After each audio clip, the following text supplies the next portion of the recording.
Merci pour votre patience. On est encore en train de tester notre système. Juste un petit mot d'introduction. Donc, je suis donc pour Pékin et Canton. Anthony Lopez, je suis le directeur général adjoint de la Chambre en Chine. On est super heureux ce matin d'accueillir à nouveau le groupe de travail agroalimentaire, qui est un groupe de travail très actif au sein de la Chambre. Et je remercie encore Alban Renaud et Hervé Martin pour leur implication et pour toujours nous amener des speakers de haut niveau. Une première aujourd'hui, c'est aussi pour ça que je voulais prendre la parole, puisque c'est la première fois qu'on va retransmettre en direct avec, comme vous le voyez, Canton et Beijing qui est juste derrière moi. Donc, on aura 3 présentations, je crois, à Shanghai et ensuite 3 présentations à Pékin. Donc, on va se donner la parole mutuellement. C'est une première, donc techniquement, normalement, tout devrait aller. Voilà, mais encore une fois, merci pour votre patience et puis très bon groupe de travail à tous, à Canton, à Shanghai et à Pékin. Merci beaucoup. Merci à toi. Écoutez, bonjour à tous, bonjour à Pékin. J'espère que vous nous voyez bien et vous nous entendez bien. Puis merci à toutes les personnes qui sont aussi à Shanghai d'être présentes. Donc pour ceux qui ne me connaissent pas, je m'appelle Alban Renaud, je suis avocat spécialiste dans agriculture et agroalimentaire. Aujourd'hui, on va avoir un groupe de travail qui va être, c'est une première entre Pékin et Shanghai. On va commencer par les présentations à Shanghai, puis on passera en fait la parole à Pékin et je remercie François en fait de sa présence et de sa coordination aussi, ainsi que ses équipes. Je dirais que pour éviter que ce soit la cacophonie et parce que c'est en direct entre les deux sites, après chaque présentation, je pense qu'on va laisser peut-être les premières présentations être faites à Shanghai et puis on pourra avoir un petit jeu de questions qui sera pas trop long pour pas trop perdre de temps non plus. Et ensuite, on passera la parole à Pékin. Voilà. Et je vais du coup passer le micro à notre autre coordinateur, donc Hervé Martin, qui va faire les présentations pour l'introduction des présentations. Bonjour à tous, donc Hervé Martin, en charge de la sécurité alimentaire pour Carrefour Chine. Donc l'idée de ce matin, c'était de vous présenter quelque chose de nouveau. Okay, donc avec Pierre qui est ici présent, nous sommes déjà intervenus au niveau de la French Tech à Shanghai. J'étais intervenu également au niveau de la French Tech à Pékin. Et il y a vraiment une attente aujourd'hui au niveau des industriels, au niveau des médias, mais également du public, sur la technologie et l'alimentation. Donc l'idée aujourd'hui de ce matin, c'était de vous présenter en fait ce qui existe aujourd'hui, notamment sur la blockchain, pour voir en fait quels sont les intérêts, qu'est-ce qu'on peut apporter de nouveau et comment on peut se positionner en tant qu'entreprise française sur cette nouvelle technologie et apporter un plus à l'ensemble des clients, à l'ensemble du marché. Donc on va commencer cette première présentation par Pierre qui va vous présenter en fait l'ensemble de la solution et une approche un peu plus industrielle pour finir en fait ensuite par un cas concret, ce qu'on a lancé avec Carrefour. Et on pourra après continuer sur certaines questions que vous pouvez avoir sur ce nouveau mode de fonctionnement et ces nouvelles technologies. Pierre, à toi. Merci beaucoup Hervé. Alors moi je vais vous présenter en fait assez simplement pourquoi et comment on utilise la blockchain pour arriver à de la traçabilité alimentaire, enfin arriver à une meilleure traçabilité alimentaire et une meilleure transparence dans les supply chains. Alors vous avez sûrement entendu parler du mot de blockchain. Ça a fait le buzz, on a parlé des crypto-monnaies, de Bitcoin. Vous avez peut-être joué sur des crypto-monnaies, mais qu'est-ce qu'il y a derrière? Qu'est-ce qu'il y a derrière la blockchain? En fait, tout commence avec la relation de confiance. En fait, si j'ai quelque chose qui m'appartient et que je veux transférer ma propriété à quelqu'un, je peux transférer ce produit. Par exemple, je donne une pomme à quelqu'un. Si on se fait confiance, on est d'accord, on sait à qui appartient la pomme, il n'y a pas de problème. Maintenant, si je passe avec plusieurs personnes, il n'y a pas de relation de confiance. On va passer par une troisième partie qui va tenir en fait un record, un livre dans lequel on va écrire les transactions, le fait que j'ai transféré un ownership à quelqu'un et de quelque chose. Le problème là-dedans, c'est que sur cette troisième partie, on peut avoir des failles. Et puis aussi, ça peut être coûteux parce qu'il y a du travail humain qui est derrière, ou il y a du travail de réconciliation, et c'est assez coûteux. En fait, la personne qui a créé Bitcoin est arrivée avec cette idée en se disant, plutôt que de faire confiance entre nous ou de faire confiance à une troisième partie, faisons confiance à une technologie qu'on va tous partager et qui va qui va prendre en compte toutes les transactions entre les différentes personnes. Donc l'idée, c'est que on fait tous partie d'un réseau et on a tous accès à ce livre dans lequel on va écrire les transactions. Et à travers une technologie, on va protéger l'ajout des transactions et on va protéger aussi tout ce qui est toutes les transactions qui vont être enregistrées dans le livre. Et tout ça est distribué parmi le réseau et chacun a accès à cette information-là. Et donc, plutôt que de se faire confiance entre nous, on fait confiance à la technologie qui est derrière et qui passe sur des algorithmes de consensus et sur lesquels, en fait, on parle de blockchain parce que on peut voir les pages comme un bloc de transactions et tout ça est chaîné et en fait fait un livre. Et ce livre-là record toutes les transactions de la blockchain, des transactions. Alors l'idée, c'est qu'une fois qu'on a cette technologie, c'est rapide parce qu'en fait, ça passe sur des technologies. En fait, on va tous partager un peu le travail de record des transactions. Donc, c'est ce qu'on appelle P2P parce que c'est fait par les pairs. C'est aussi moins cher parce qu'on est du coup sur du travail sur de l'information, sur la technologie informatique. C'est transparent, auditable et surtout, c'est une technologie qui est reliable. On n'a pas de point de failure sur la manière dont est construit la blockchain et la technologie derrière. Du coup, une fois qu'on a cette technologie qui fait en fait que enregistrer des transactions, on peut imaginer des cas d'application. Alors, on en a entendu parler beaucoup de la finance et des crypto-monnaies. Donc, l'idée, c'est de digitaliser une monnaie et de enregistrer les transactions sur la blockchain. Mais on peut imaginer plein d'autres applications. Et moi, je vais vous parler celle de la supply chain. Le problème dans la supply chain, c'est qu'on a des problèmes de visibilité quand on part du produit initial jusqu'au produit final qu'on va donner entre les mains du consommateur. Pourquoi? Parce qu'en fait, on a plein de différentes parties qui sont impliquées dans le process. Chacune de ces parties va avoir sa propre base de données, va avoir sa propre façon de gérer les données. Donc, on a un travail de réconciliation qui est fait entre toutes les parties et du coup, on n'a pas un flux d'informations continu. En plus de ça, il y a des problématiques de confiance entre les différentes parties. Comment je fais confiance sur l'information qui est partagée entre les différentes parties qui sont sur la supply chain. Donc, comment on peut, avec de la blockchain, arriver à rendre continu ce flux d'informations et avoir plus de transparence sur cette supply chain. L'idée, c'est qu'on va digitaliser les produits.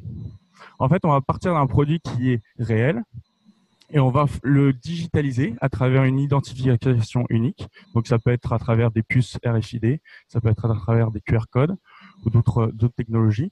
Et une fois qu'on a ce produit digital, on va lui donner des attributs. Donc, ça peut être des attributs sur la personne qui le maintient, ou la localisation, sa localisation, ou d'autres informations. Par exemple, on peut imaginer de la température ou des tests sanitaires.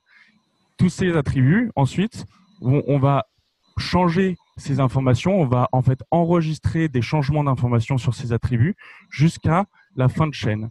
Et ce qui fait qu'en fin de chaîne, un utilisateur va pouvoir avoir l'information et retracer toute l'information du produit. Et tout ça est possible parce qu'on a digitalisé le produit au départ. Et donc, la technologie de la blockchain derrière, c'est seulement ce qui permet d'enregistrer les transactions de manière sécurisée à travers toutes les différentes parties qui sont impliquées dans la chaîne. Et en fait, la problématique vient pas forcément de la blockchain elle-même, parce qu'en fait, c'est des technologies qui existent et qui marchent bien. C'est plutôt comment j'interagis avec la blockchain. Donc, quels sont les produits d'identification que je vais utiliser? Donc, je parlais de QR code, puce RFID. Quelle est la granularité que je vais avoir? Est-ce que je suis le produit lui-même ou est-ce que je suis des batchs, des groupes de produits? Et ensuite, comment je les trace sur la supply chain? Est-ce que je passe par des produits IoT? Est-ce que je passe par des scanners? Est-ce que je viens me brancher aux systèmes qui sont déjà internes? Donc ça, c'est des problématiques qu'on a en fait. Comment on vient interagir avec cette blockchain? Mais une fois qu'on arrive à ça, on arrive à avoir un système dans lequel on a une visibilité totale, un accès à l'information qui est fait de manière rapide et transparente. Et du coup, comme on enregistre toutes ces transactions, on enregistre toutes ces informations, on est capable ensuite de rajouter, bien sûr, des systèmes qui vont analyser cette information et du coup passer peut-être sur des problématiques de détection de fraude ou d'optimisation logistique, etc. Alors, dans la réalité, comment ça marche? On peut regarder un cas concret. Ici, le cas concret, c'est est-ce que je suis capable de localiser plus rapidement le point d'origine de mon produit par rapport à ce qui se fait actuellement et par rapport aux bases de données, tout ce qui se fait dans la supply chain? Et est-ce que je peux donner plus d'informations à mon utilisateur final pour mieux l'engager dans la relation de confiance avec, et puis mieux engager aussi en termes marketing sur les ventes? Donc, l'idée, c'est qu'on va avoir le produit au niveau de la ferme qu'on va digitaliser. On va prendre des informations sur la ferme. Donc, on peut imaginer avoir des informations aussi sur la qualité de la ferme, à savoir la qualité des sols, la qualité de la manière dont sont grandi, enfin, les produits. J'ai pas le mot français, je suis désolé. Ensuite, une fois qu'on a le produit en début de chaîne, on vient le traquer sur toute la chaîne à travers les différents points de la chaîne, donc à savoir le wholesale ou du coup en finale au niveau du magasin. Et l'utilisateur final, si on imagine qu'il y a un QR code qui va être imprimé sur le package de notre produit, va être capable de retracer la route du produit et d'avoir l'information, notamment l'information sur la ferme, l'information peut-être sur le farmer, et on va pouvoir engager l'utilisateur final. Et si on veut remonter la chaîne et qu'on a un batch de produits qui est défectueux, on va pouvoir remonter la chaîne parce que toutes les informations sont traquées, on va tout de suite pouvoir trouver de quelle ferme il s'agit ou quel est le point de failure sur notre supply chain. Alors, bien sûr, c'est pas magique. Il y a beaucoup de challenges quand on essaye d'impliquer ça dans la supply chain. Le premier, le plus important, de mon point de vue, c'est le standard. En fait, là, on parle d'une technologie qui va être distribuée sur plusieurs acteurs. Et donc, du coup, il faut définir ensemble un standard. Quel est le standard? Qu'est-ce qu'on définit, par exemple, sur nos entités? Quels sont les produits? Qu'est-ce qu'on veut traquer sur chacun des produits? Et surtout, quelle est la chaîne sur laquelle on veut travailler ou la manière dont on veut travailler sur le blockchain? Parce que si on imagine une ferme, elle va pas aller pousser de l'information sur différentes blockchains. Si elle a, par exemple, je sais pas moi, elle travaille avec Walmart, Carrefour ou plusieurs entreprises, elle va pas aller pousser à chaque fois de l'information qui est différente. L'idée, c'est de dire, est-ce que je peux pas pousser de l'information une fois sur une blockchain standard? Et ensuite, bien sûr, il y a des problématiques de confidentialité, mais je l'aurais poussé une fois. Donc, c'est définir le standard. Ensuite, bien sûr, sur la technologie de blockchain, il y a plusieurs types de technologies qui existent et il n'y a pas besoin, en fait, il y a notamment sur des problématiques de confidentialité où est-ce qu'on donne cette information publique, c'est possible de la maintenir publiquement ou alors est-ce qu'on est sur une chaîne qui est plus fermée, ce qu'on appelle les permission blockchain, où on est sur on choisit en fait les acteurs de la chaîne. Donc sur la supply chain, c'est plutôt là-dessus qu'on va partir. Après, il y a des problématiques de mining et des choses comme ça, mais on pourra en parler plus en détail si vous êtes intéressé là-dessus. En Chine, il faut faire attention aussi aux régulations, notamment sur la blockchain. En fait, le plus important, c'est que on doit avoir l'identification de chacun des participants de la blockchain. Donc, on ne peut pas partir sur des choses qui sont anonymes. Et surtout aussi sur la partie données, sur les données qui sont sensibles et qui sont échangées, elles doivent être hostées ici en Chine. Donc, du coup, l'intérêt et en fait l'intérêt de la blockchain, comme je disais, sur la supply chain, c'est d'avoir de la transparence, mais tout ça n'arrive que si on a une collaboration, un engagement, à la fois à travers les différents acteurs de la supply chain, donc du début de la chaîne, donc là par exemple je prenais l'exemple d'une ferme, jusqu'à la fin de la chaîne aussi l'utilisateur final. Quelle est l'information qu'on veut lui donner et quelle est l'information qui l'intéresse? Et donc tout ça, c'est des problématiques qu'il faut bien prendre en compte quand on lance un projet de blockchain. Et donc, si on veut lancer un projet de blockchain sur la supply chain, le premier point, c'est trouver les points les principales problématiques de la supply chain et ensuite commencer petit, en fait. Trouver le moins complexe et ce qui donne le plus de valeur ajoutée, commencer petit et ensuite grossir à partir de ça. Donc, on verra avec l'exemple de Carrefour comment ça s'est passé notamment sur le début avec certains produits. Et ensuite, sur le fait de scaler la solution sur tous les produits filière qualité. Donc voilà, donc ça c'est ce que nous faisons en tant qu'entreprise. Nous, on aide les entreprises sur les traçabilités de blockchain, les traçabilités alimentaires sur la blockchain. Voilà, je vous remercie de cette information. Alors, je vais passer aussi à... Je vais présenter en fait... la prochaine présentation, c'est sur plus les écosystèmes d'innovation et les tendances de la food tech. Et c'est moi aussi qui vais présenter parce que c'était Cyril Champagne qui devait le faire. Il est en ce moment à Paris Il va représenter, c'est lui qui est en charge du pavillon Chine sur le salon Vivatech. Et il nous accompagne également en tant que startup. Ouais. Donc, comme je disais, donc c'est Ciel Champagne qui a réalisé cette présentation. Donc, il est le représentant Chine de l'Institut des hautes études, innovation et entrepreneuriat. Il est également le cofondateur il est également le fondateur d'une entreprise de traçabilité de CSR. Et en fait, il est vraiment connecté au réseau local. Et ce qui est vraiment important, nous aussi, en tant qu'entreprise, d'être connecté au réseau local. Et donc, par exemple, lui, il est le représentant innovation entrepreneuriat sur le district de Chongqing à Shanghai. Et puis, il est intégré dans plusieurs groupes de travail avec le gouvernement. Et donc, notamment, il est le directeur événementiel pour le pavillon Chine à Vivatech de cette année, 2019. Alors, ce qu'il voulait expliquer au début, c'est que c'est très dur de savoir ce qui va être la prochaine tendance. En fait, on est sur des disruptions qui se passent sur le marché et d'autant plus en Chine. Pourquoi ? Parce qu'en Chine, le marché passe très vite et on peut se faire jeter du marché très rapidement et avoir un nouvel acteur qui va prendre toutes les parts du marché. Et donc, tout ça, c'est très dur à trouver. C'est très dur de savoir quelle est la première tendance. Par contre, on arrive à avoir un peu des caractéristiques qui nous expliquent qu'est-ce qui fait, quel est le meilleur écosystème pour arriver à une licorne et pour arriver à une success story. Si on regarde justement l'environnement des licornes au niveau mondial, déjà ce qu'on peut remarquer, ce qui est important, c'est que donc la grosseur alors je rappelle qu'une licorne, c'est une entreprise pour laquelle l'évaluation est plus d'1 milliard de dollars. Ici, si on regarde par rapport aux États-Unis, on voit que les licornes qui ont une taille à peu près équivalente à ce qu'on peut avoir aux États-Unis, on les trouve seulement en Chine. Donc, c'est seulement en Chine qu'on arrive à avoir ça. Et ce qui est important aussi à noter, c'est que les licornes qu'on va retrouver en Chine se sont construites en 3-4 ans, quand des licornes dans les autres pays, notamment aux États-Unis, vont se construire en plus de 5 ans, 5 à 10 ans. Donc, on est sur des créations qui sont très rapides et à très forte échelle. Alors en Chine, du coup, on a Xiaomi, DJI qui sont plus sur du hard, et du coup Didi qui est l'équivalent de Uber, ou Jianping, Meituan qui est plus sur la partie food. Justement, en termes de licorne sur le marché chinois et dans la food, et ben en fait, on est sur la partie Internet. En fait, sur la partie e-commerce. Donc, comme il le précise ici, on a sur les 10 dernières années, on est passé de 1% du volume mondial de vente sur de l'e-commerce à 40% maintenant. Et c'est ce qu'on retrouve en fait dans la food tech.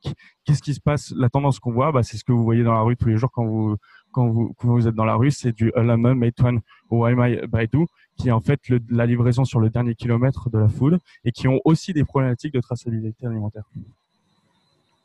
Et donc du coup, on le sait tous, en fait, arriver à une licorne, c'est très difficile. Si on regarde les statistiques, 2008, 2009, 2010, on arrive sur 1000 compagnies qui reçoivent du seed, donc de l'investissement initial.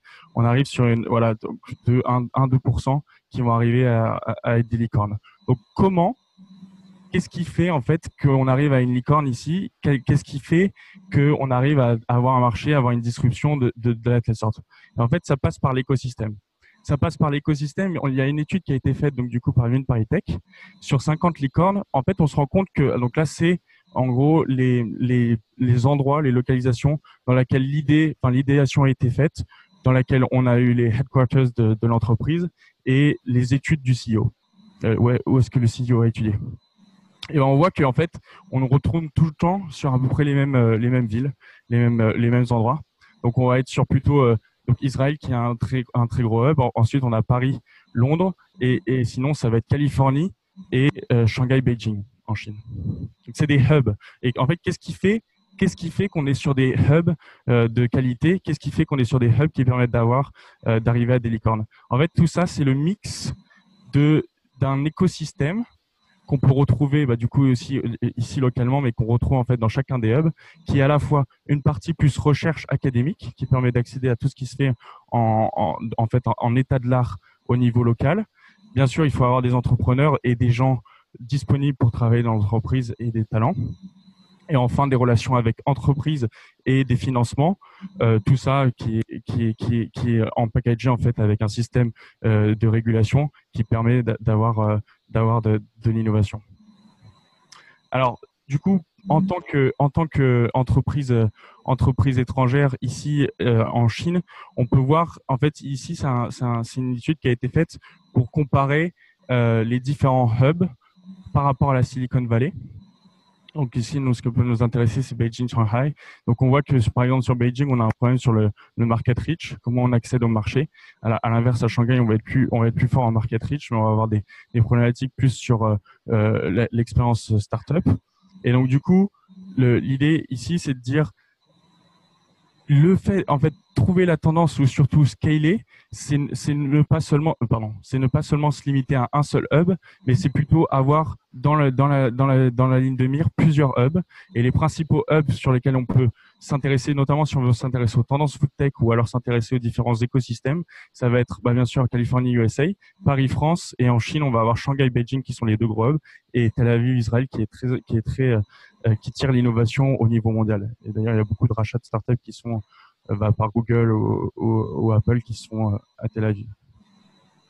Et du coup, pour la food tech, si on peut dessiner les tendances d'innovation dans la food tech, en fait, ça va être autour de 4 grosses tendances qu'on trouve. En fait, c'est sur des problématiques.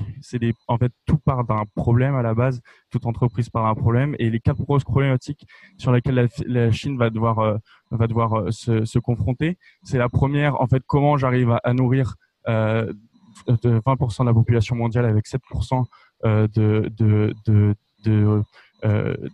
terrain disponible pour nourrir cette population. Donc ça, on peut imaginer à la permaculture, toutes les tendances qui seront là-dedans. Food safety, bien sûr. Donc du coup, on connaît tous un peu les scandales qu'il y a eu en Chine au niveau de la food. Et donc du coup, comment j'arrive à avoir une meilleure sécurité alimentaire, traçabilité. Et donc ça rejoint un peu le sujet dont je vous parlais avant. Nutrition, on a quand même un switch au niveau local sur en fait passer sur de la nourriture, notamment sur les villes très plus développées comme Shanghai, Beijing, sur en fait des consommateurs qui vont s'intéresser plus à la qualité de la food et surtout par rapport à leur santé et l'impact sur leur santé.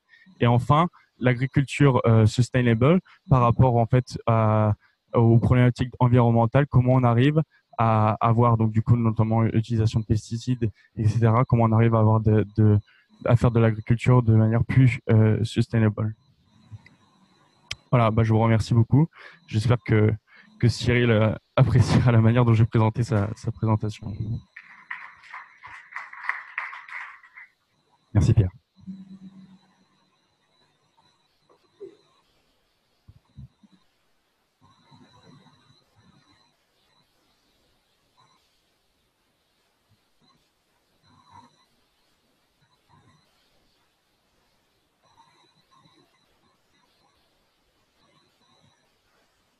Donc, lors de notre dernière réunion au mois de novembre, nous avions reçu le ministre de l'Agriculture et nous avions échangé sur la transition alimentaire. Nous avions échangé également sur le fait d'évoluer au niveau des relations dans l'industrie alimentaire, c'est-à-dire entre les agriculteurs, l'industrie et également les distributeurs. Il y a une façon de travailler qui doit changer. Et suite aux États généraux de l'alimentation, une loi a été publiée et des choses ont été mises en place. Pourquoi il fallait travailler sur l'alimentation?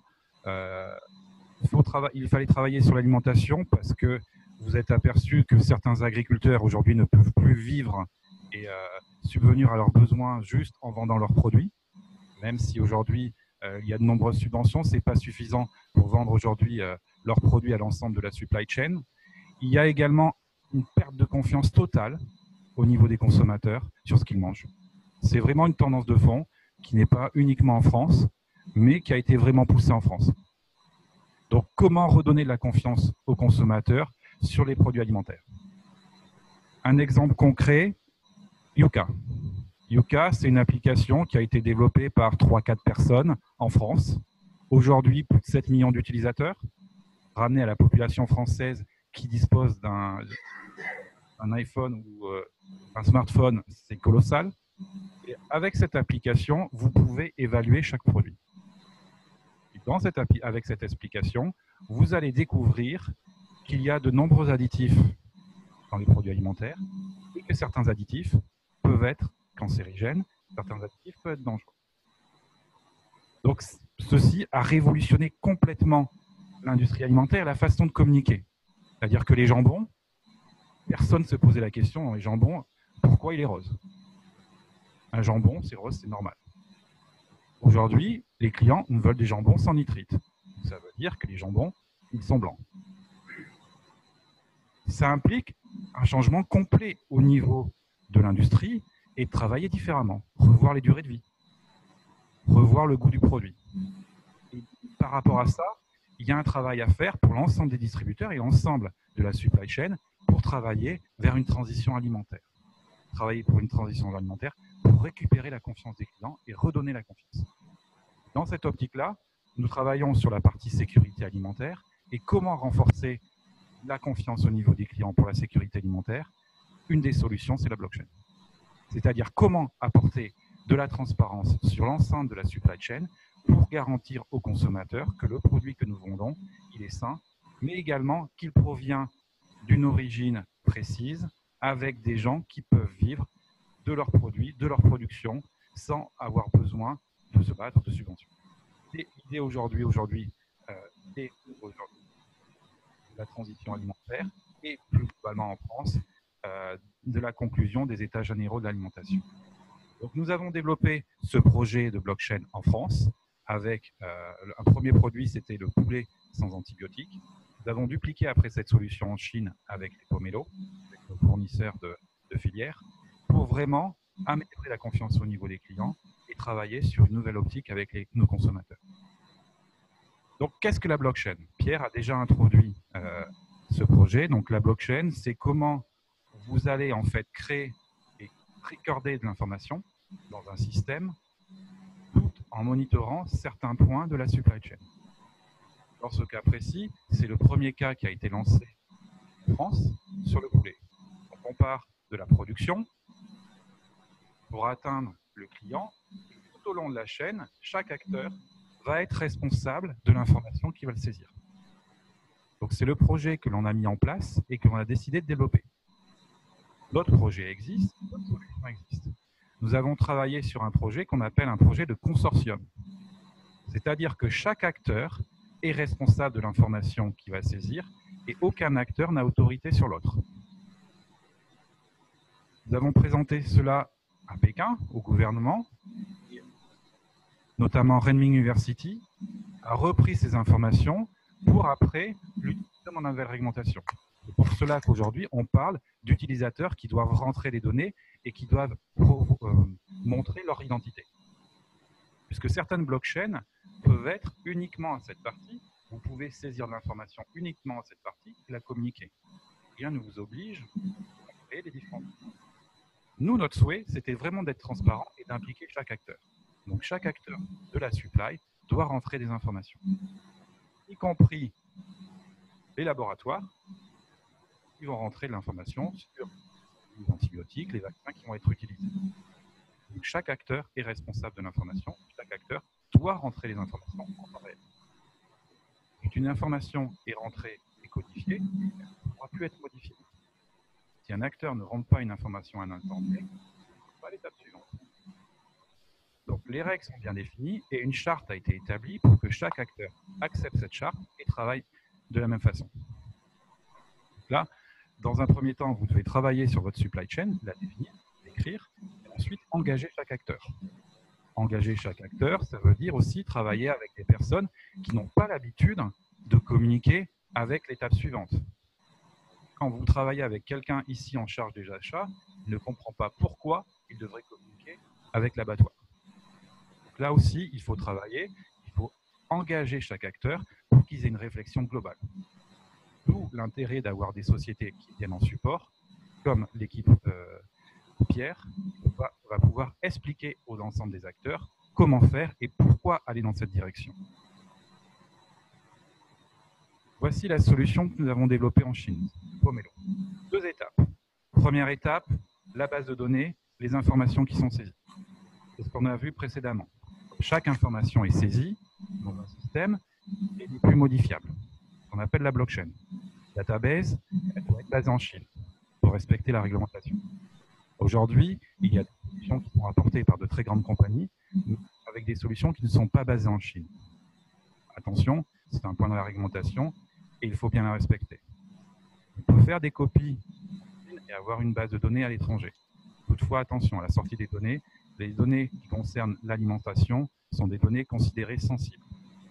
Donc, préférable d'avoir une base de données unique en Chine. Certaines entreprises se sont arrêtées à cette étape-là et n'ont pas souhaité communiquer à leurs clients. C'est un choix. On peut s'arrêter à cette étape-là. Nous avons décidé, nous, de communiquer à nos clients des informations. Bien entendu, ces informations doivent être sélectionnées. Vous devez définir quelle information vous voulez communiquer à votre client. En Europe, les informations qui concernent l'abattoir sont des informations que nos clients ne veulent pas connaître. Avec le développement des NGO comme L214, il y a vraiment une problématique sur la santé animale et on ne veut pas connaître toutes les informations. On vient acheter de la viande, mais on ne veut pas connaître les règles d'abattage, on ne veut pas savoir ce qui s'est passé. Ce n'est pas le cas en Chine. Vous avez également d'autres problématiques qui peuvent apparaître. En Chine, le client voulait connaître exactement la localisation du champ. En France, certains agriculteurs refusent que la population puisse savoir à quel endroit se situe son champ, pour éviter que la nuit, il se fasse piller ses récoltes. Différentes approches, différentes solutions. Donc, il va falloir bien définir dès le départ quelle information vous voulez communiquer à votre client. C'est pour ça qu'entre cette base de données et la communication qui va être faite au client, il peut y avoir des différences. Toutes les informations ne seront pas communiquées. À vous de choisir l'information que vous souhaitez, à laquelle vous voulez associer votre consommateur. Donc, chaque lot fera l'objet d'une communication. Nous avons choisi pour le pomelo de communiquer la date de récolte, le nom de l'agriculteur et la couleur du produit. Sur ces bases-là, vous aviez un QR code unique par jour, par agriculteur et par couleur de produit, qui permet d'avoir une traçabilité la plus fine au niveau du produit pour chaque unité que vous pouvez trouver en magasin. C'est le choix qu'on a fait en Chine et communiquer sur le produit qui était directement prélevé dans le Fujian. Ce produit a été également exporté en France. Donc, cette solution a été dupliquée à la fois en Chine et à la fois en France. Nous avons rencontré la même problématique, c'est-à-dire que les données qui sont collectées en Chine sont difficilement exportables à l'étranger, notamment les zones GPS. Donc également, en fonction du type de pays que vous allez communiquer, attention au type de données que vous allez voir diffuser. En résumé, voici le projet, en fait, la genèse du projet au niveau d'un projet blockchain. Dans un premier temps, nous devons définir le type de produit et quels éléments nous voulons communiquer. Pour de la viande, ce sera plutôt l'attente des clients et plutôt sur les antibiotiques et les hormones de croissance. Sur les fruits, ce sera plutôt la localisation et les pesticides utilisés. Ensuite, vous travaillez avec l'ensemble des acteurs de la supply chain pour savoir qui va répondre, qui va compléter quel élément. Pour ensuite travailler sur un développement informatique, une base de données. Et enfin, communiquer, si vous le souhaitez, à votre client sur la solution de blockchain que vous avez mise en place. Voici les informations que nous avons fait. Voici l'ensemble des éléments sur la blockchain pour le groupe Carrefour. Je ne sais pas si vous avez des questions. Voilà. Pour les questions, je propose qu'on demande qu'on demande à Pékin si eux ont des questions pour faire de l'interaction. Et puis, je ne sais pas si à Pékin, vous avez des questions par rapport aux présentations qui ont été faites, mais on vous propose de poser une ou deux questions avant qu'on demande à Shanghai s'ils ont des questions de leur côté et de vous laisser la parole pour la suite des présentations. Il y a une question à Pékin. Bonjour. Vous parlez de confiance sur la blockchain. C'est très bien, c'est un outil merveilleux. il y a toujours le problème du passage de offline à online, le fameux problème de l'oracle. Quelles sont vos solutions sur la partie Carrefour et sur la partie Protector Chain? En fait, c'est une bonne question. L'idée, c'est de dire, là, on peut voir la blockchain du coup comme une base de données et on se dit, l'information qu'on vient pousser dans cette base de données, on peut toujours la changer initialement ou la modifier. Si c'est par exemple, en fait, l'idée, c'est de dire, pour arriver à plus de transparence, plus de traçabilité, il va falloir switcher au fur et à mesure vers de plus en plus d'IoT. Utiliser l'Internet des objets et en fait limiter l'interaction entre l'humain et l'information qu'on vient enregistrer grâce à des systèmes d'objets connectés. Donc, par exemple, on peut imaginer au niveau des fermes, rajouter des sensors dans les sols ou autour, ou faire de la reconnaissance vidéo et en fait pousser l'information automatiquement via des systèmes informatiques plutôt que passer par de l'humain. Et ça, c'est des choses qui se font dans le futur, qui se font dans le plus long terme. Initialement, on vient mettre tout le système d'information, on vient pousser les données et au fur et à mesure, on va arriver vers de la donnée qui va être de plus en plus automatisée. Et donc, du coup, la contrepartie digitale qu'on va avoir dans la blockchain représentera mieux la réalité. Après, de notre côté, il a fallu travailler sur la sélection des produits. Donc, bien entendu, avoir des produits avec des QR codes ou des produits avec des barcodes. Donc, l'idée, c'est d'avoir des produits qu'on peut vendre à l'unité. Travailler sur des produits en vrac, c'est assez compliqué dans l'immédiat. Toutefois, les solutions évoluent très vite.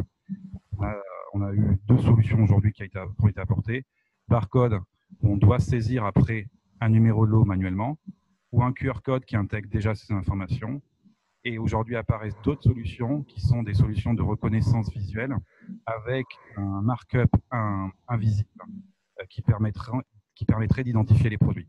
Mais la clé aujourd'hui, c'est l'identification de chaque produit et on est obligé de le faire par des solutions qui sont plus ou moins manuelles. Il y a une question à Pékin. Oui, bonjour. En termes de coût, la solution que tu viens de présenter, par exemple, Hervé, est-ce que c'est quelque chose qui s'intègre parmi des coûts de la sécurité sanitaire, etc., ou est-ce que ça représente un problème majeur à même de développer ou de développer la généralisation de cette solution? Alors, il y a les 2 points, c'est-à-dire que nous pouvons trouver des solutions qui soient acceptables en termes de coût. Toutefois, oui, ça représente aujourd'hui également un coût important, un investissement important au niveau de l'ensemble de la supply chain, ces projets blockchain.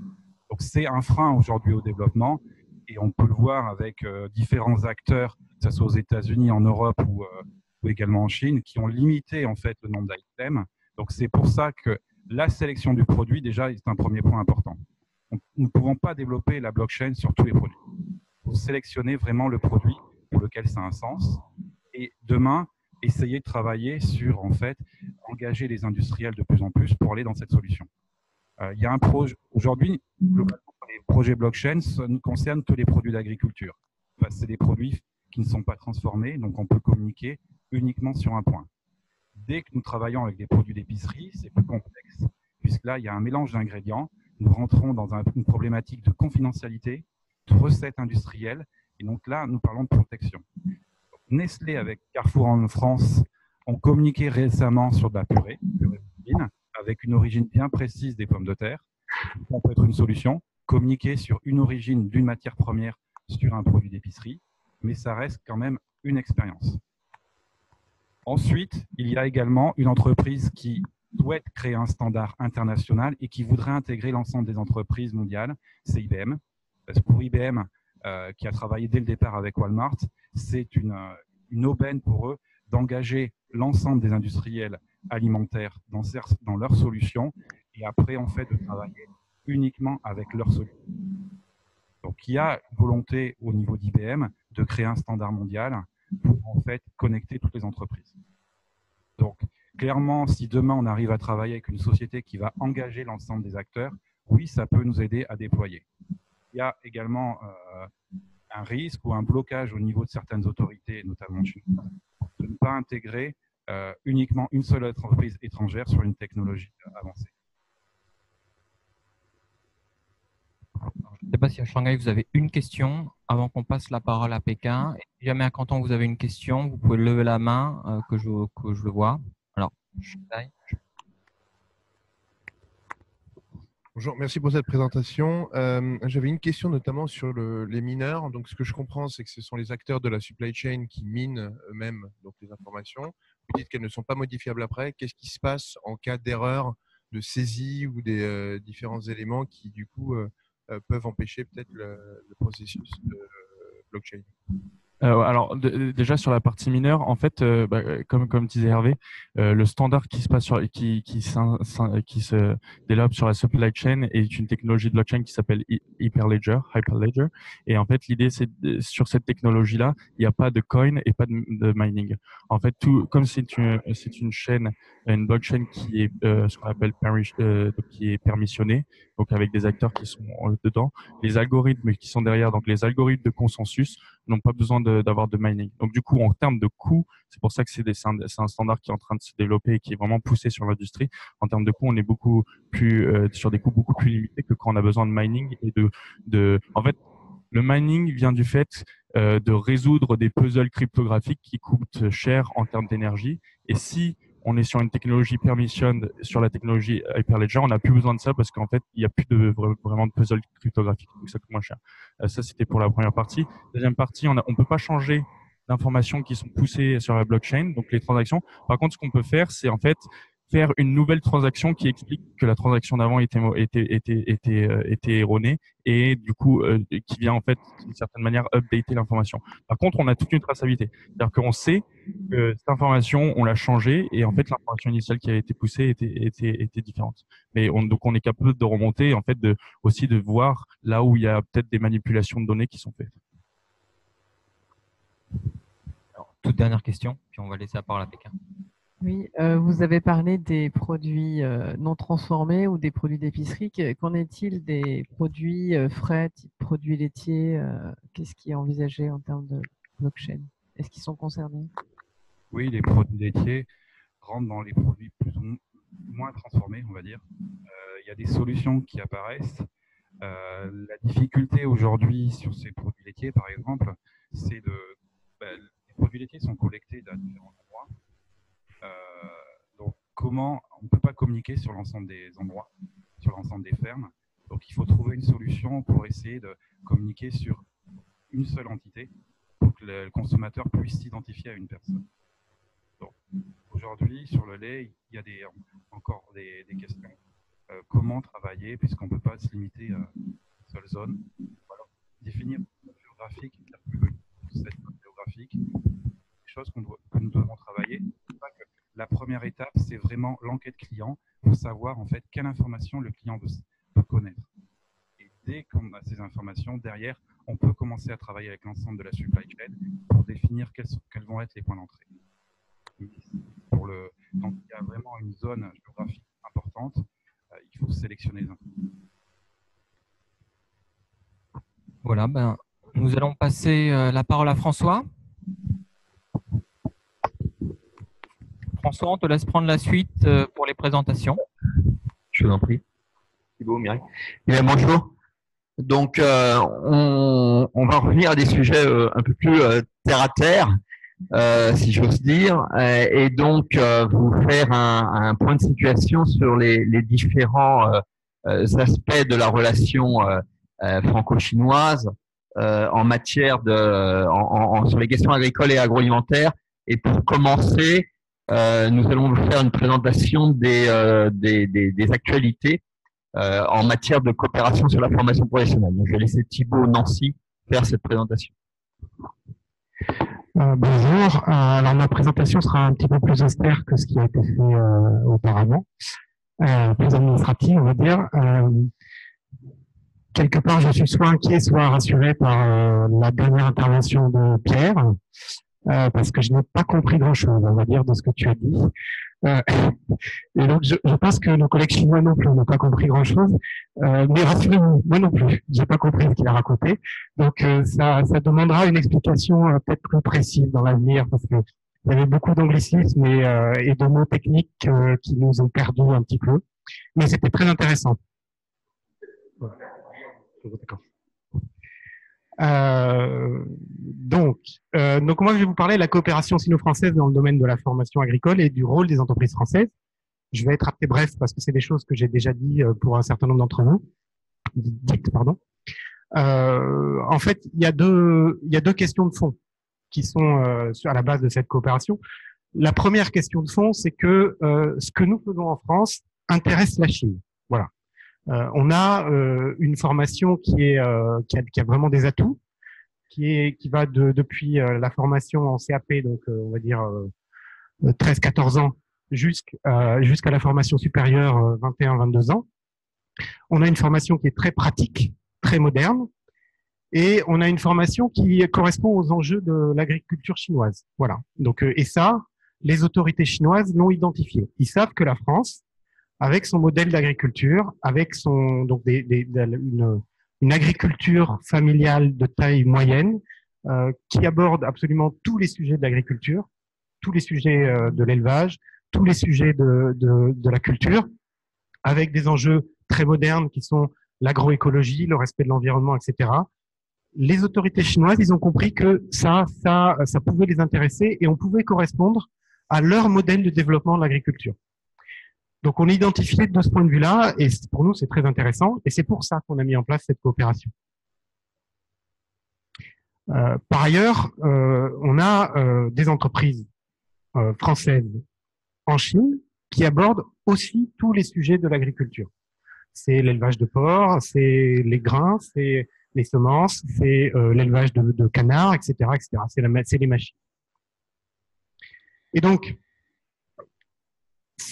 ça intéresse les autorités chinoises par rapport à leur politique de formation, parce que on peut travailler sur tous les sujets.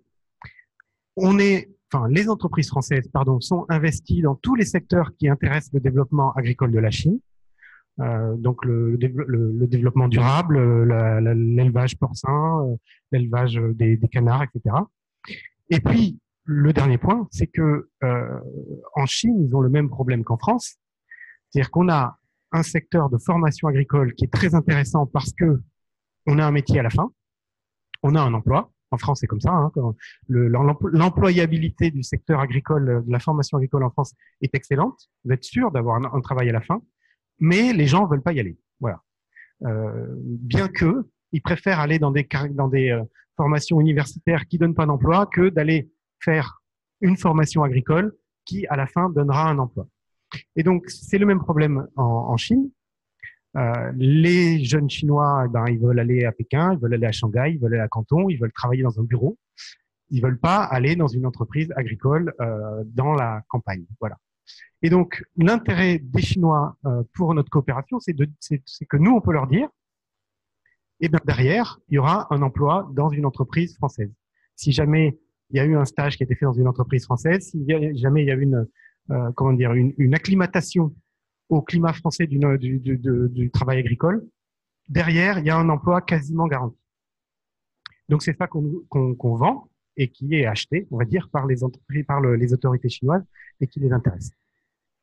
Donc, bon, je ne vais pas revenir dans le détail, on vous passera le PowerPoint de tout ce qu'on a fait dans le cadre de cette coopération. Simplement important, en mai 2014, il y a eu un premier accord cadre signé par les deux ministres. Cet accord cadre a été renouvelé, vous le voyez là, en novembre 2018. Donc, on a renouvelé l'accord et on l'a précisé pour mieux le gouverner, on va dire, pour qu'il soit plus efficace. On a tenu le 26 avril dernier, donc c'était il y a 2 semaines, le premier comité de gouvernance de l'accord franco-chinois sur la formation agricole. Ça s'est tenu à haut niveau, au niveau des directeurs généraux adjoints. Et on est parvenu à un parfait accord entre la partie française et la partie chinoise pour continuer d'avancer et avancer mieux et plus précisément. Donc, dans divers secteurs, je peux vous les lister. Donc, c'est l'élevage porcin, le thé, les champignons, le cheval, qu'est-ce qu'on a d'autre? La médecine traditionnelle chinoise pour les animaux. Voilà, ce type donc des secteurs très précis sur lesquels on souhaite avancer et mettre en place des projets précis avec des acteurs identifiés, donc des acteurs qui seront des entreprises, avec l'idée de labelliser et de soutenir ces projets. Soutenir dans la mesure du possible, y compris financièrement. Et donc, pour l'avenir, les prochaines étapes de notre coopération, donc on a la journée Campus France sur la coopération agricole à Changchun dans le Jilin, qui sera le 14 juin 2019, pour lequel il y a donc un appel à mobilisation des entreprises qui pourraient être intéressées. L'idée, c'est d'aller au-devant des étudiants, des professeurs, des entreprises chinoises dans le Jilin qui pourraient être intéressés par une coopération franco-chinoise. Et on a comme horizon, à l'automne 2019, la foire agricole de Nanchang. Donc, c'est la foire agricole du ministère de l'Agriculture. Cette année, elle va se tenir à Nanchang, pour laquelle la France sera pays à l'honneur. On a la foire de Shanghai, pour lequel on aura peut-être, comme François vous le dira, une visite de haut niveau. Et on a les premières rencontres franco-chinoises sur la formation agricole qu'on espère tenir soit à Shanghai, soit à Nanchang à cette occasion pour faire se rencontrer les différents acteurs de la formation agricole en France et en Chine, et y compris les entreprises, pour faire un peu la publicité de notre système de formation. Donc, pour maintenant et pour l'avenir, on a institutionnalisé la place des entreprises et des collectivités locales à côté de ça dans la gouvernance de l'accord franco-chinois sur la formation agricole. Le 26 avril dernier, lors du premier comité de gouvernance, donc c'est Martial Sardin de l'IFIP qui a représenté les entreprises françaises. Il est institutionnalisé que les entreprises françaises soient présentes lors de nos rendez-vous, enfin, ou de nos réunions du comité de gouvernance, pour qu'on fasse connaître les avis et les intentions des entreprises françaises par rapport à cet accord de coopération. Et donc, mon dernier mot, ça va être un appel à proposition. Il y a beaucoup jusqu'à présent de bonne volonté de la part des deux parties, françaises et chinoises, sur la mise en œuvre de cet accord de coopération. Mais maintenant, pour l'avenir, pour le mettre ça réellement en œuvre, on aura besoin de deux choses. D'abord, des offres de stage de la part des entreprises françaises vis-à-vis de la partie chinoise pour offrir des places aux jeunes gens qui sont dans la formation agricole chinoise et qui découvrent l'univers des entreprises françaises. Et ça, c'est pas forcément dans votre camp, mais c'est dans le nôtre, dans celui de la partie chinoise, mais c'est quelque chose sur lequel on insiste beaucoup. On aimerait vraiment qu'il y ait une implication réelle des entreprises françaises dans les cursus chinois. C'est-à-dire que les entreprises françaises rentrent dans les écoles chinoises et donnent des cours, des interventions, fassent des expérimentations, enfin, etc., tout ce qu'on peut imaginer. Jusqu'à présent, c'est resté très théorique. On a eu un peu Roulier, qui a réussi à rentrer dans notre école chinoise partenaire, Carrefour aussi un peu, qui a réussi à rentrer dans notre école chinoise partenaire, mais là, on aimerait aller plus loin et que vraiment les entreprises françaises soient présentes dans le cursus des élèves chinois. Donc, c'est quelque chose sur lequel on vous sollicitera à l'avenir pour essayer vraiment d'être là et de s'impliquer complètement et d'impliquer les jeunes gens chinois dans la vie des entreprises françaises. Voilà. Merci.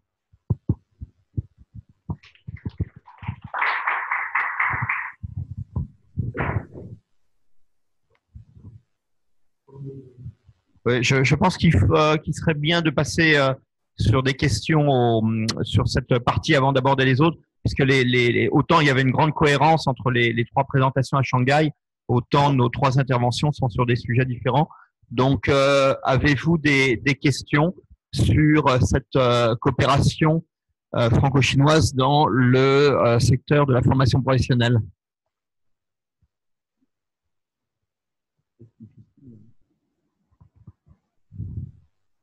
Un point sur lequel j'aimerais assister, c'est ce sur quoi Thibaut a constat. Pardon, excuse-moi Hervé. Ouais, Hervé. Donc Thibaut, tu as mentionné la possibilité d'offres de stage. est-ce que nous pourrions également avoir des étudiants français qui viennent en Chine en stage? Est-ce qu'il y a un accord également dans ce sens?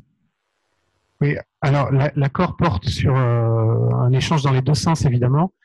C'est ce sur quoi d'ailleurs on insiste beaucoup depuis une année environ, que ce soit les échanges soient équilibrés. C'est-à-dire que c'est pas seulement de l'expertise française qu'on apporte en Chine, c'est de l'expertise mutuelle et des échanges mutuels. Et je pense qu'on n'aura aucune difficulté à trouver de la place pour des étudiants français, ou des salariés français, enfin des travailleurs français. Jusqu'à présent, justement, notre difficulté, c'est que les jeunes Français veuillent venir. Parce que venir à Pékin, venir à Shanghai, ça va. Venir ailleurs, il y a beaucoup plus beaucoup plus de difficultés à trouver. De notre côté, sincèrement, on n'aura aucune difficulté à trouver des établissements chinois susceptibles d'accueillir dans les meilleures conditions possibles, à standard chinois, des jeunes Français. C'est pas compliqué. Il y a vraiment la volonté exprimée systématiquement par la partie chinoise d'accueillir des jeunes Français. Le plus difficile, c'est de trouver les jeunes Français qui veulent bien venir. Voilà. Donc oui, bien sûr, on peut trouver et les Chinois s'y mettront en quatre, à mon avis, hein, sans difficulté pour accueillir, selon certaines conditions, des jeunes Français.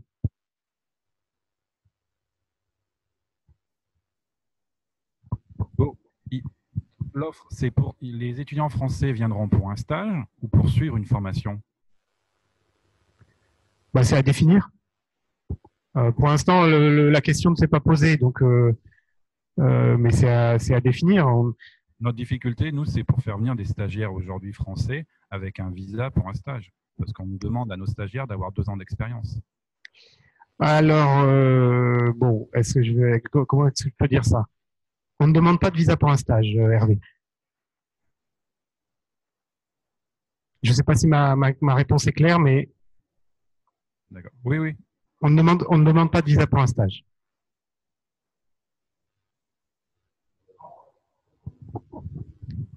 Non, il n'y a pas de… ce que je vous dis est de façon totalement informelle. D'accord? On ne demande pas de visa pour un stage. Il n'y a pas de depuis quand, ni de rien. Juste, on ne demande pas de visa pour un stage. On fait autrement. Et ça marche. Voilà.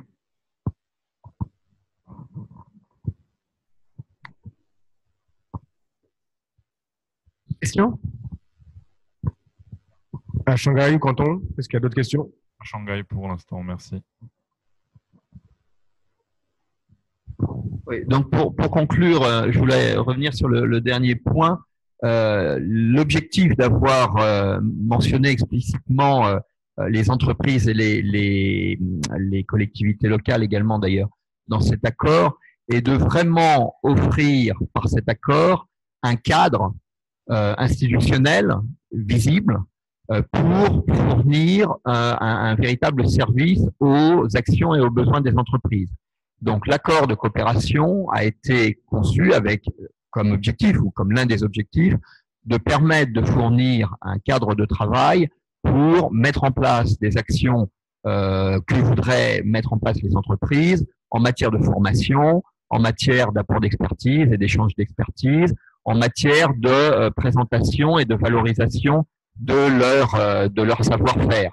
Et donc, n'hésitez pas, et la remarque s'adresse ou l'invitation s'adresse aux entreprises ou aux filières professionnelles à venir nous voir et à discuter si vous avez justement des besoins de former vos cadres ou vos techniciens, si vous avez des souhaits de mettre en place, de faire venir de l'expertise en Chine dont vous disposez en France, pour justement essayer de mettre ces actions en forme dans un programme de coopération. C'est à cela que cet accord a vocation à servir. Et encore une fois, ça peut se concevoir aussi bien au niveau des entreprises qu'au niveau d'interprofession. On travaille actuellement avec le secteur de la boulangerie pour mettre en place de telles formations ou dans d'autres domaines très divers. Donc, encore une fois, on est à votre disponibilité pour discuter ensemble comment mettre en place, en pratique, de tels programmes, y compris d'ailleurs en recherchant des solutions de financement. Là aussi, l'une des idées d'impliquer les régions et les collectivités locales en règle générale, c'est qu'il y a un certain nombre de financements disponibles au niveau des collectivités locales et notamment des régions, dans le cadre de leur appui économique ou de l'appui économique qu'elles apportent aux entreprises, qui peuvent être mobilisés. Voilà sur ce point. S'il n'y a pas d'autres questions, on passe à la peste porcine africaine.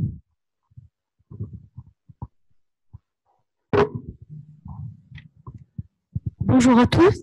Je vais commencer par me présenter parce que je suis la dernière arrivée dans l'équipe de François au service d'économie régionale à l'ambassade. Donc Mireille Bossy, je suis vétérinaire, donc plus en charge des questions sanitaires et phytosanitaires dans les négociations, en remplacement de Charles-Martin Ferreira que vous connaissez tous certainement. Voilà, donc on a jugé intéressant aujourd'hui de vous faire un petit point sur le front de la peste porcine africaine, parce que même si c'est une maladie qui touche pas l'être humain, c'est une maladie quand même qui génère des problèmes sociétaux. Parce que d'une part parce qu'elle est mondiale et puis parce que elle est de nature un peu plus pardon. Parce qu'elle est de nature à très certainement à moyen ou long terme modifier les habitudes des consommateurs. Alors, faut que vous sachiez que donc elle circule de façon endémique sur l'ensemble de la planète parce qu'on n'a pas aujourd'hui de vaccin contre cette maladie, mais que bien sûr elle ne touche pas l'être humain. Donc c'est déjà différent des autres maladies qui ont notamment sévi en Asie il y a quelques années. Alors pour parler de la peste porcine donc qui fait des ravages en Asie, je voulais commencer par faire une petite situation en Europe parce qu'elle sévit aussi en Europe de l'Est. Vous voyez, il y a quelques blocs de pays. L'Europe de l'Est qui est touchée. Vous avez les points les plus foncés sont les derniers foyers qui ont sévi. Dernièrement, on a enregistré 140 foyers déclarés, 600 en Lituanie, on en a en Lettonie, en Roumanie 21, 58 foyers en Pologne, 25 foyers en Belgique sur des sangliers, de l'Ukraine.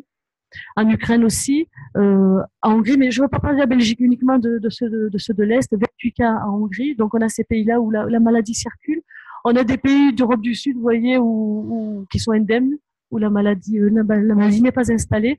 En Sardaigne, par contre, elle fait des ravages, elle évolue assez vite. Et puis on a des foyers en Belgique qui ne touchent que des sangliers sauvages.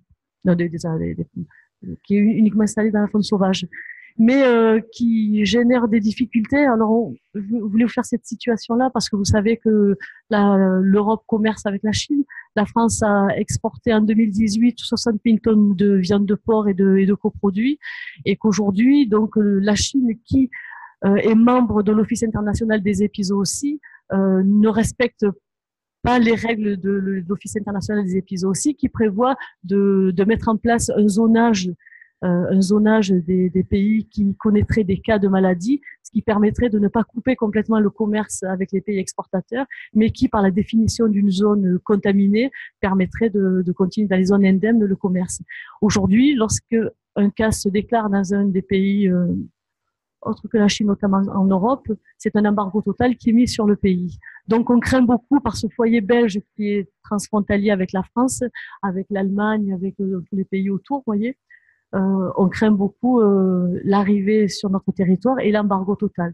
Donc, l'objet de nos négociations en ce moment avec les autorités chinoises est de faire reconnaître le zonage en Europe, au moins sur les pays, vous voyez, qui sont les pays de l'Est et du centre de l'Europe qui sont moins touchés par la peste porcine.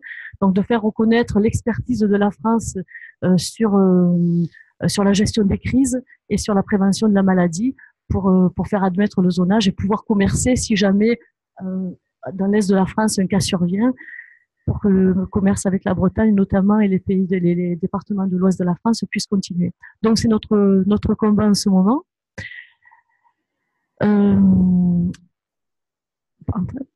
Sur le front chinois, la maladie n'est pas du tout maîtrisée. La maladie fait des ravages. Elle éloigne les consommateurs de la consommation de porc aussi, on s'en rend compte, parce on parlera tout à l'heure des conséquences, parce qu'elle entraîne une peur, même si l'homme ne craint rien avec cette maladie. Donc, elle sévit en Chine depuis le mois d'août 2018. Il y a très peu de transparence sur ce qui se passe en Chine. On a beaucoup de mal à savoir. Les Chinois ont déclaré 129 foyers dans 31 régions. Vous voyez que la maladie se propage vers le sud. Aujourd'hui, elle touche l'Asie du Sud-Est aussi. Le Cambodge est touché, le Vietnam est touché. On va passer les frontières de la Birmanie, très certainement. On ne voit pas comment elle pourrait s'arrêter. Donc voilà, on maîtrise pas beaucoup. Toutes les provinces continentales sont infectées, sauf Hong Kong, Macao et Taïwan. On n'a pas de cas. Aujourd'hui, c'est plus de 2 millions de porcs qui ont été abattus. Donc on estime à 20% la baisse de population de porcs. Donc avec des conséquences sur l'approvisionnement du porc, évidemment. Je vous ai préparé quelques schémas pour vous montrer qu'en fait, si vous ne le saviez pas, l'organisation de l'élevage chinois est différente de celui de l'Europe. On a énormément de petits élevages. Voyons les classes en nombre de porcs, donc jusqu'à 100. C'est la majorité, vraiment la majorité des élevages, ce qui rend très compliqué la lutte contre la maladie en Chine, puisque les petits élevages sont des méthodes des conduites d'élevage qui sont très particulières en termes d'échange de reproducteurs, en termes d'alimentation, en termes de transport, et ce qui entraîne beaucoup de difficultés dans la gestion de la maladie. Et puis, vous voyez, on a des élevages de plus en plus gros, de moins en moins nombreux, dont la tendance s'inverse. C'est pour ça qu'on vous a mis des chiffres entre 2010 et 2016. Précédemment à la peste porcine, on voit déjà que la tendance des autorités chinoises est de limiter le développement des petits élevages parce qu'on sait qu'il y a ce risque de maîtrise sanitaire. Et on voyait déjà depuis 2016, on avait quand même une tendance à la diminution des petits élevages et une augmentation, une concentration de l'élevage. Et effectivement, les craintes sont tout à fait justifiées parce que vous voyez sur le diagramme d'à côté, qui vous montre en fait le type de contamination d'un élevage à l'autre et les sources de contamination d'un élevage à l'autre, et qui varie beaucoup si on a affaire à un petit élevage ou un gros élevage. On voit que dans 50% des cas à peu près, la transmission se fait par la contamination de l'alimentation, ce qu'on appelle les eaux grasses, qui peuvent être des aliments issus de production animale et qui peuvent véhiculer le virus, parce que le virus ne se détruit qu'à forte température. Donc, si les aliments de base ne sont pas traités, si les déchets ne sont pas traités, et si les porcs les consomment, ils peuvent contaminer les porcs qui l'ont consommé. 37,5% de la contamination se fait par les mouvements d'animaux, donc notamment dans les élevages, ce que je vous disais, de petite taille et de taille moyenne, et 12% de la contamination se fait par les véhicules et le personnel, puisque par les lisiers, ne serait-ce que par les bottes des agriculteurs ou par tout le matériel d'élevage qu'on peut se prêter d'une exploitation à l'autre, on a un risque de contamination. Donc, vous voyez que les sources de contamination sont différentes si on a affaire à un petit élevage ou si on a affaire à un gros élevage, mais les risques, ils sont beaucoup plus nombreux lorsqu'on a affaire à de petits élevages en réseau dans des villages qui mettent en commun le matériel, qui mettent en commun les animaux et qui en plus les déplacent d'une région à l'autre. Un dernier petit point sur les conséquences économiques de la maladie. On estime une diminution de la production aujourd'hui. On est sur des estimations, vous voyez, assez larges, mais on est plus près des 30% que des 5%. Quand même, actuellement, on estime à 51 millions de tonnes la production.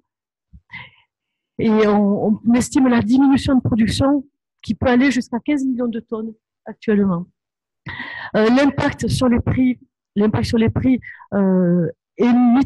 mitigé en ce moment parce qu'il y a eu des abattages importants, il y a eu des constitutions de stock pour anticiper une éventuelle hausse de prix. Et puis, à cause de la méfiance des consommateurs, on observe aussi une baisse de la demande. Entre mars 2018 et mars 2019, les prix ont stagné entre 10 et 11 RMB par kilo. Ça a bondi au mois de mars et aujourd'hui les prix se sont stabilisés. Aujourd'hui à peu près 25 RMB par kilo et il devrait être stable les estimations jusqu'à l'été. Et l'inflation des prix, elle ne se limite pas donc à la viande de porc, vu qu'il y a des reports de consommation de la viande de porc vers des viandes de substitution. Et donc l'inflation se communique aux produits de substitution. Et on observe par exemple une augmentation de 30% du prix de poulet aujourd'hui. Voilà, donc face à ces conséquences économiques, donc le marché, notamment d'exportation, doit s'organiser. On sait que avec le repeuplement qui va obligatoirement s'amorcer après la crise, il y aura une forte demande qui va s'exprimer en matière de porc aux producteurs, en matière de génétique.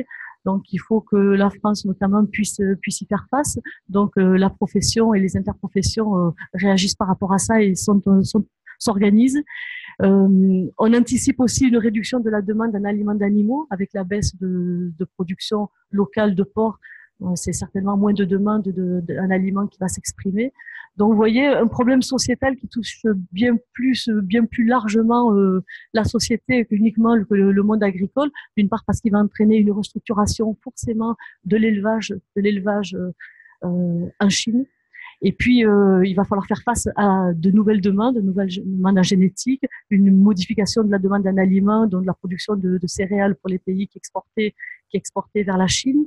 Et puis voilà, et puis ce report aussi sur d'autres filières qui va nécessiter aussi une réorganisation des filières exportatrices.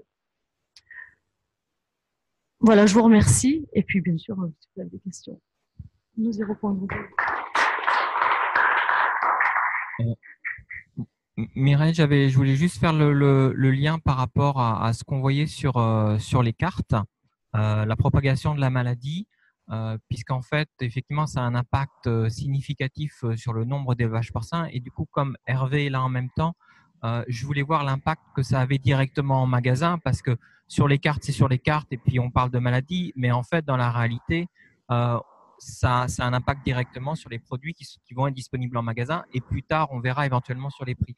Et du coup, je voulais voir avec Hervé, est-ce qu'il y a un risque de pénurie? Quelle est la situation en termes en fait, de disponibilité en fait, de viande porcine pour le moment en fait, en magasin et puis pour le consommateur habituel?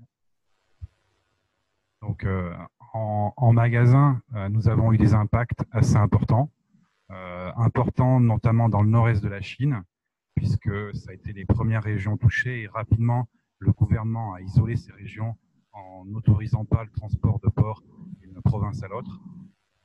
Également, sur des porcs abattus dans certaines régions, après dans le centre de la Chine. Donc oui, nous avons eu des ruptures dans le nord-est de la Chine. Et puis récemment, à Raiko, puisqu'à Raiko, il y a eu une journée où en fait, il n'est plus possible de s'approvisionner en porc. Donc oui, il y a eu des impacts au niveau de la consommation. Nous avons commencé à anticiper cette situation et à transférer une partie de nos achats sur du bœuf et du poulet pour anticiper la crise. Ça, c'est valable pour la Chine. Sur d'autres pays, il y a une différence puisque notamment en France, la consommation de viande baisse. Aujourd'hui, les consommateurs sont de plus en plus sur des modes végétariens ou véganes et on voit en fait cette consommation de viande qui diminue progressivement par rapport à une tendance de marché. Et Mireille, encore une question simplement, parce que là, on a vu sur les cartes que la maladie était en fait, je ne sais pas s'il faut dire hors de contrôle ou pas, mais on parle d'une baisse entre 5 et 30% de la production. Est-ce qu'on commence à voir la fin ou pas? Enfin, quelles sont les prévisions pour l'évolution en Chine de la maladie en fait? On ne voit certainement pas la fin encore. Et on voit qu'elle se propage de toute façon à des pays qui sont fortement producteurs, en Asie du Sud-Est aussi, et en Chine, du fait du manque de transparence, on voit une réaction, on voit certainement une réaction, et notamment les Chinois ont compris comment se transmettait la maladie, d'où venait le risque, et comment il fallait structurer l'élevage pour en limiter la propagation, mais voilà, ils sont mal armés, mal organisés. C'est ce qu'on voit, nous, c'est ce qu'on comprend. C'est ce qu'on comprend au travers des séminaires et des réunions qu'on a pu avoir. Ils sont très preneurs d'aide technique, très preneurs de coopération, mais pas très volontaristes pour nous expliquer et nous montrer ce qui se passe sur le terrain.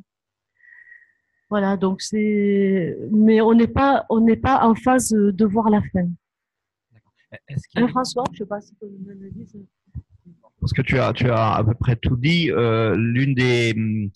L'une des caractéristiques de cette crise, parce qu'il faut quand même appeler les choses par leur nom, c'est que quand on se livre à des calculs mathématiques en matière de commerce mondial, notamment, ça donne rapidement mal à la tête. C'est-à-dire que le commerce mondial de la viande porcine, c'est 18 millions de tonnes. Et donc, les baisses de production qui pourraient survenir en Chine, et Mireille les rappelle avec toute l'incertitude et de l'ampleur de cette baisse de production, c'est entre 3 et 15 millions de tonnes. Et plus près de 15 millions de tonnes que de 3. Mais ça veut dire que au moins 50% du commerce mondial, disons 9 millions de tonnes, si on a une estimation un peu moyenne, pourrait être accaparé par la demande chinoise. Sans compter que la propagation dans le sud-est asiatique va également entraîner des pertes de production dans tous ces pays. Vous avez vu la carte du sud-est asiatique. Vous avez des cas dans le Yunnan, vous avez des cas dans le Sichuan, Yunnan, vous avez des cas au Vietnam. Ça serait quand même assez étonnant, vu la perméabilité des frontières, que ni le Laos ni la Birmanie ne soient touchés. Donc, on est face à une crise à la fois agricole, de production agricole, mais aussi qui pourrait devenir une crise sociale du fait de la place de l'élevage porcin et de la consommation porcine dans tous ces pays, assez significative. Donc, on est très loin d'en voir la fin. Et l'une des difficultés, c'est qu'on manque de solutions pour justement, et que les autorités chinoises manquent de solutions pour contrôler cette maladie. Il n'y a pas de vaccination, il n'y a pas de vaccin disponible, alors que, au moins dans l'élevage traditionnel, celui-ci serait d'une aide extrêmement importante. Et la maladie est extrêmement pernicieuse en termes de propagation et donc très difficile à contrôler par ailleurs. Donc c'est une crise qui s'est installée pour au moins 5 ans et en Europe, quand on a eu à éradiquer les foyers de peste porcine africaine, notamment au Portugal, ça s'est fait sur 10-15 ans. Donc on est dans une situation qui est là pour durer. Et si vous avez l'occasion d'acheter des actions dans les entreprises porcines en France ou en Europe, n'hésitez pas, parce que je pense qu'elles ont de bonnes perspectives de marché pour au moins 5 ans. Je ne sais pas si à Shanghai, certains spécialistes du secteur d'une coopérative bien renommée veulent nous donner leur analyse et leur situation de terrain, parce qu'on a vraiment une difficulté, une nécessité de prendre un peu de distance vis-à-vis du discours officiel, et les informations souvent les plus pertinentes viennent justement des analyses de terrain. Donc, ouvert à une intervention. Alors, ils ne sont pas là aujourd'hui, malheureusement. Mais, on en a un ici.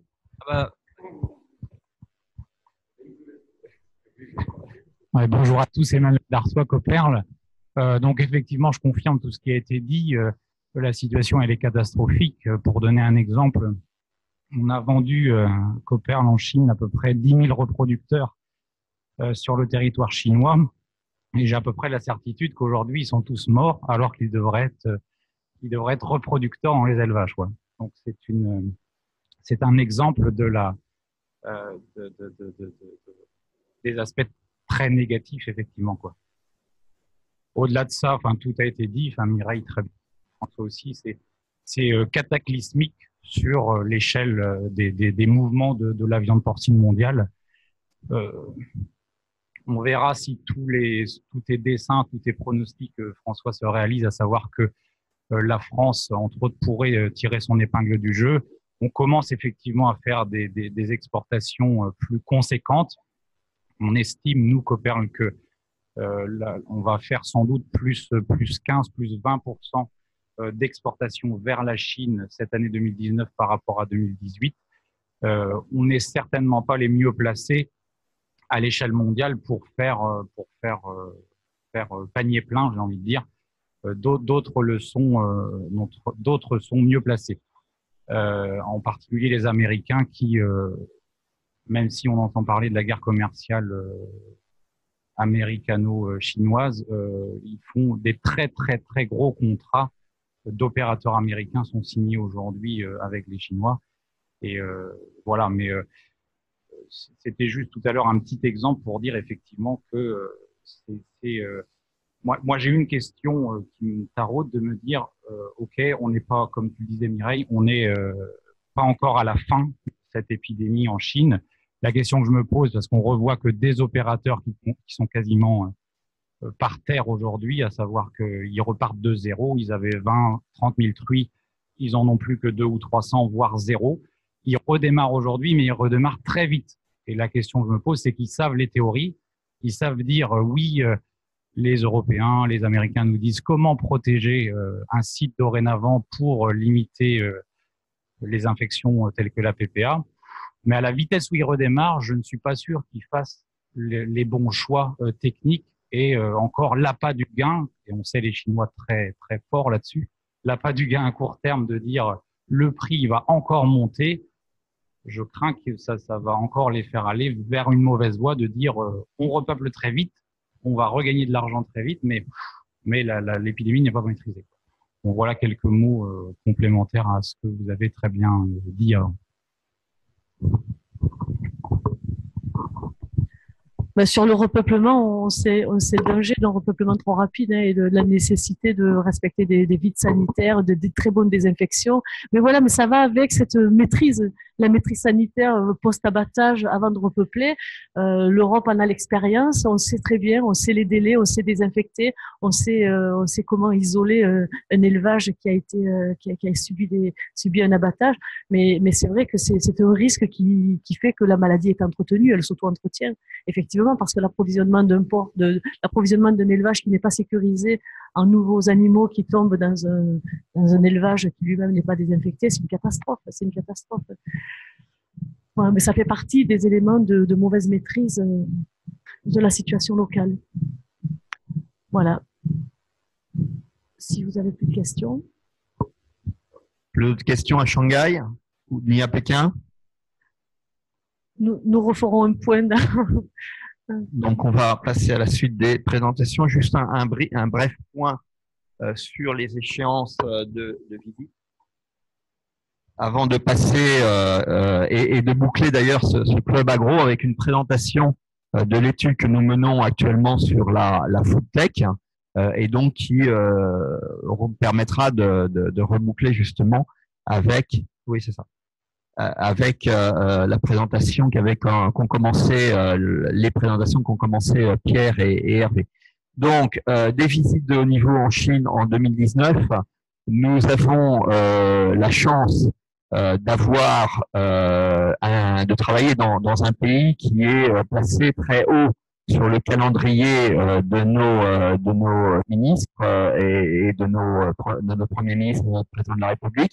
Donc, ça nous donne du travail, mais ça permet de faire avancer les dossiers. Parce que, en effet, ces visites de niveau ministériel, voire présidentiel, permettent d'évoquer des dossiers au plus haut niveau avec les autorités chinoises, d'accélérer ou de conclure des dossiers. Un peu plus loin. Ça va comme ça? C'est mieux? Bon. D'accélérer ou de conclure des dossiers ou d'engager la Chine en vue d'un résultat.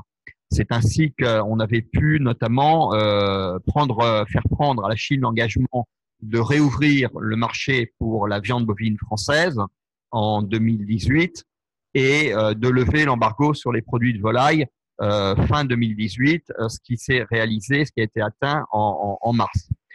L'objectif prioritaire de 2019, et ça permet de faire le lien avec la présentation précédente, c'est la reconnaissance du zonage en cas d'apparition de la peste porcine africaine en France. Vous avez vu sur la carte qu'a présentée Mireille que le cas de peste porcine ou les cas de peste porcine en Belgique sont à la frontière belgo-française et vraiment très très proche de la frontière. Donc, on a une espèce d'épée de Damoclès sur notre tête et si dans l'état actuel de la réglementation et des accords franco-chinois, si un cas même de sanglier apparaissait en France, c'est l'ensemble de la France dont les exportations de viande porcine seraient bloquées. Et ça aurait une catastrophe, alors non seulement pour la France, bien entendu, mais également pour l'Europe, parce que ces exportations se reprojetteraient sur le marché européen. Pareil, les Pays-Bas ou l'Allemagne ne sont qu'à finalement quelques dizaines de kilomètres et des sangliers, ça voyage, et des produits de viande, ça voyage également.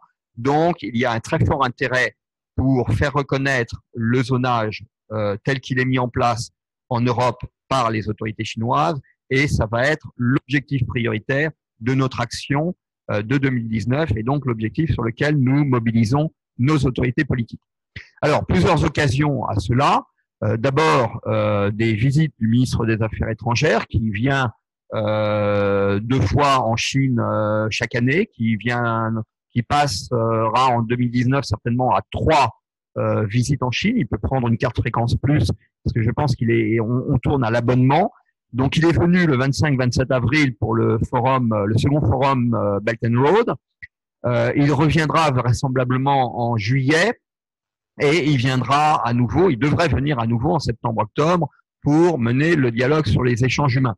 Alors, même si l'agriculture et les sujets économiques ne rentrent pas forcément dans ce dialogue sur les échanges humains, à chaque visite, comme lors du forum Belt and Road, il a des occasions de rencontre avec ses homologues chinois, Monsieur Wang Yi notamment, qui lui permettent d'évoquer les sujets et notamment, vous savez à quel point les sujets agricoles et agroalimentaires tiennent au cœur de Jean-Yves Le Drian. Donc, une très bonne occasion pour nous d'évoquer ces sujets. Autre occasion, le dialogue économique et financier de haut niveau, qui devrait se tenir entre octobre et décembre, et qui là constitue une occasion directe d'évoquer les sujets agricoles. C'est au dialogue économique et financier de haut niveau de décembre 2018 que nous avions réussi à engager la Chine justement sur la levée de l'embargo pour les produits de volaille du fait de l'épisode d'influenza aviaire, et promesse tenue d'ailleurs par la Chine puisque cet embargo a été levé en mars-avril. Ensuite, il y aura une visite présidentielle. Il devrait y avoir une visite présidentielle dont nous ne connaissons pas encore la date, mais qui se situera vraisemblablement au 4e trimestre 2019. Donc là, l'occasion d'avoir des annonces et des engagements forts pour une telle visite. Et enfin, la foire agricole de Nanchang, donc dont Thibaut a parlé, qui se situera début novembre, là aussi sera l'occasion d'avoir un déplacement de haut niveau pour justement conduire la délégation française et profiter de cette occasion qui veut que la France soit l'hôte d'honneur de cette foire agricole pour là aussi avoir des avancées en sus de toute l'opportunité de mise en avant de notre expertise et de nos produits que constitue un tel événement. Voilà pour ces visites de haut niveau brièvement. Y a-t-il une question avant que nous revenions à justement la food tech qui constituera la dernière présentation? S'il n'y a pas de questions, donc je donne la parole à Arthur pour cette présentation de la food tech. Donc, bonjour à tous, je m'appelle Arthur Blampin et je suis stagiaire à l'ambassade de France en Chine, et je mène une mission d'étude sur les besoins des entreprises de la food tech chinoise et de promotion de l'offre française.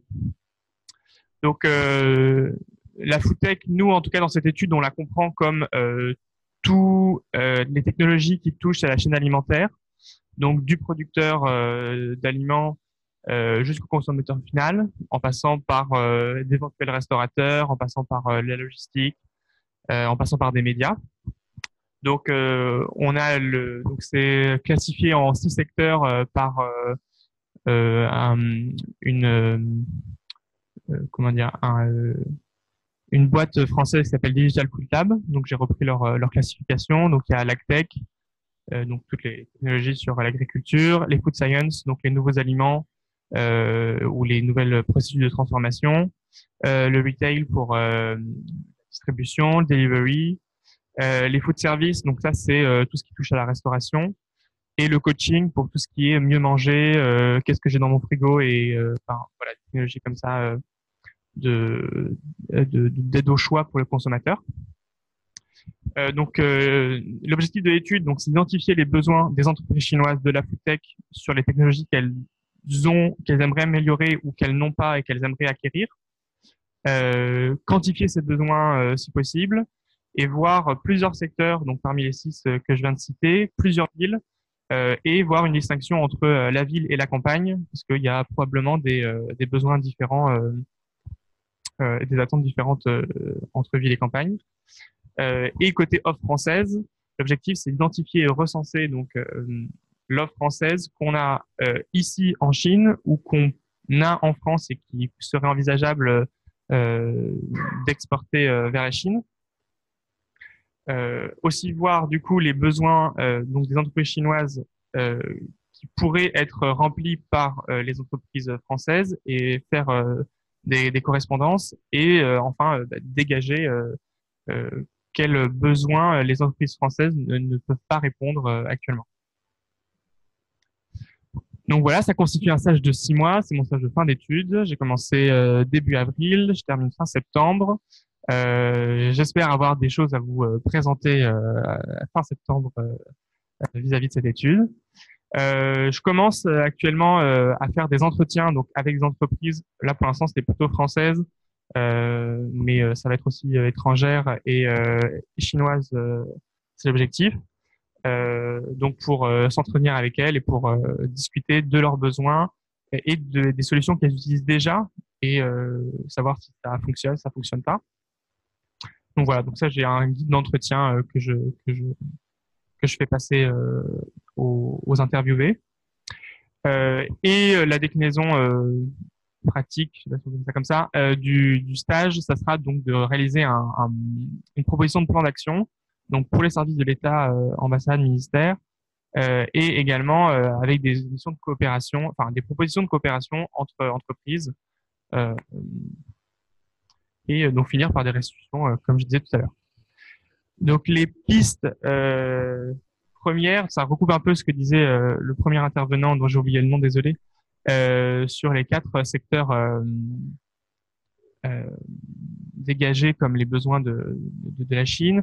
Donc, il me semble qu'il y a un besoin de gérer mieux l'eau et d'aider à la décision en agriculture. On pourrait mettre ça en lien avec l'agriculture durable qui avait été évoquée en début. Réduction des emballages et du gaspillage dans la chaîne alimentaire, ça me paraît aussi important. Toute la partie traçabilité, sécurité sanitaire et lutte contre les fraudes, donc contrefaçon, mais des autres. Et la formation des employés, donc dans le cadre de la foodtech, ça sera l'utilisation de technologies pour aider à former les employés. Voilà. Donc si vous souhaitez participer à l'enquête ou si vous avez des idées, des pistes, je suis preneur. L'objectif, c'est vraiment d'échanger et en échangeant, d'avancer dans cette étude. Il y a un intérêt aux entreprises françaises, ça sera de développer leur technologie et éventuellement les vendre ou les développer aux entreprises chinoises. Et les entreprises chinoises de progresser dans leurs activités. Donc voilà, donc vous pouvez me contacter par mail et je serai très heureux de discuter avec vous. Merci.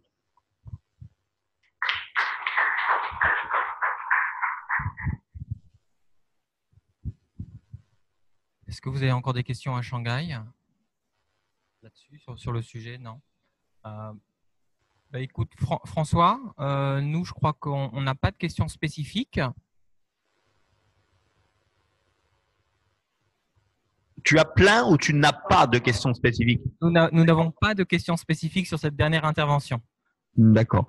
Est-ce qu'à Pékin, il y a des questions particulières? Bon, non plus.